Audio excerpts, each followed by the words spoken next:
नांदेडची पहिली वहिली 3D MRI machine जी देते हाय resolution images आणि तेही सामान्य MRI स्कॅन पेक्षा अत्यल्प दरात म्हणजे स्वस्त। आजच संपर्क साधा Durga 3D diagnostic centre, Rijwani tower, Toshniwal हॉस्पिटलच्या समोर, SBI बँकेजवळ, डॉक्टर्स लेन, नांदेड। संपर्क मोबाईल 9130096001।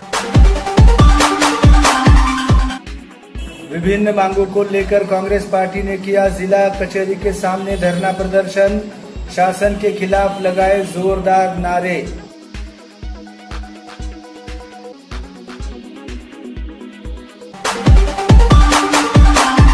वर्ष 2023-24 का फसल बीमा, GST, स्वामीनाथन आयोग की सिफारिशों सहित विभिन्न मांगों को लेकर नांदेड़ जिला कांग्रेस की ओर से मंगलवार 18 जून को जिलाधिकारी कार्यालय के सामने धरना प्रदर्शन किया गया। नांदेड़ उत्तर के जिलाध्यक्ष BR कदम के नेतृत्व में किए गए प्रदर्शन में कांग्रेस के अन्य पदाधिकारी कार्यकर्ता बड़ी संख्या में उपस्थित हुए थे। वर्ष 2023-24 में किसानों के लिए फसल बीमा मंजूर किया गया, लेकिन उसका वितरण नहीं किया गया।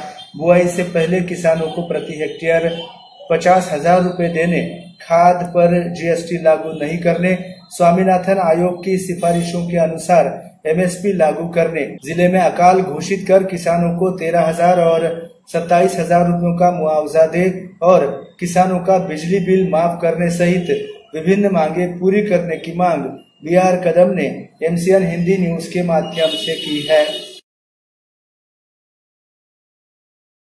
मिळालेला नाही शेतकऱ्यांना पीक विमा आणि 23-24चा पीक विमा मिळालेला नाही। आता पैसे मंजूर आहेत ते 23,98,00,000 ते पण बिल वाटप झाले नाही। आणि दुसरी गोष्ट अतिवृष्टी पैसे मिळाले पण जिल्हा दुष्काळी जाहीर झाला त्याचा एक रुपया मिळाला नाही, ते डिफरन्स मिळायला पाहिजे त्याचा।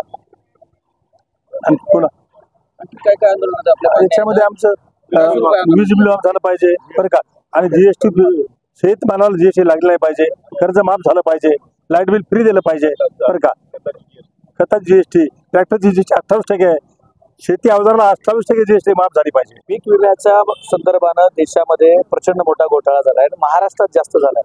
गुजरात राज्यानं पीक विम्याचा विषय बंद केलेला आहे, पण हा महाराष्ट्रात का सुरुवात आहे हा पहिला सवाल आमचा सरकारला आहे।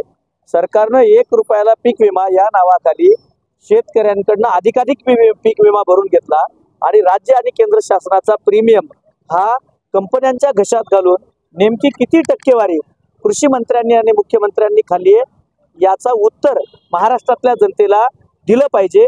कारण रब्बीचे आणि खरीपाचे परतावे शेतकऱ्यांना पीक विम्याचे भेटलेले नाहीयेत। नवनवे नियम, नवनव्या अटींमध्ये आज शेतकऱ्यांना अडकवून शेतकऱ्यांना पीक विम्याचा परतावा देण्यापासून लटकवलं जात आहे आणि म्हणून हे धरणे आंदोलन काँग्रेस पक्षाच्या वतीनं जिल्हाधिकारी कार्यालयाच्या समोर घेण्यात आलेलं होतं। आणि जर पीक विमा देण्यात आला नाही तर आम्ही विधान भवनावरती सुद्धा काँग्रेस पक्षाच्या वतीनं शेतकऱ्यांचा मोर्चा घेऊन जाऊ।